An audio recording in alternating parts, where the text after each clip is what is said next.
যারা দেখতে পেতেন অন্যায়কে, যারা কথা বলতেন, তাদের ভাত কেড়ে নেওয়া হয়েছে। হ্যাঁ, হয়তো আমারটা একটু বেশি চোখের জল ফেলেছি, কিন্তু আবার সেই জল মুছে। দেখুন, সবারই সিনেমা তো চলা উচিত ছিল, সবারই লেখালেখি করা উচিত ছিল, সবারই তো গান গাওয়া উচিত ছিল। সরকারি যে ব্যবস্থা, তাতে তো সবার জন্যই কথা বলা রয়েছে।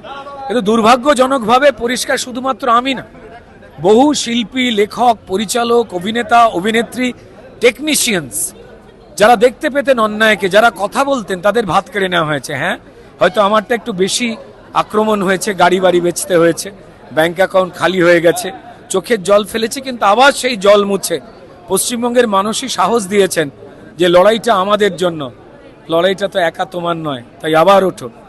তাই আমরা সবাই মিলে এই লড়াই লড়েছি।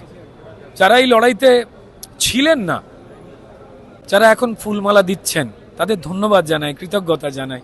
কিন্তু তারা যদি ওই সময় আরেকটু কাঁধরা শক্ত করে বলতেন যে বন্ধু চল, তোর কথাগুলো আমাদের সবার কথা, তাই এই লড়াইটা সবার আমাদের, তাহলেই অন্ধকার বোধহয় অনেক আগেই সবাই মিলে দূর করতে পারতাম। যাই হোক, কারুর উপরে মান নেই, অভিমান নেই, প্রতিহিংসা নেই, কিচ্ছু নেই।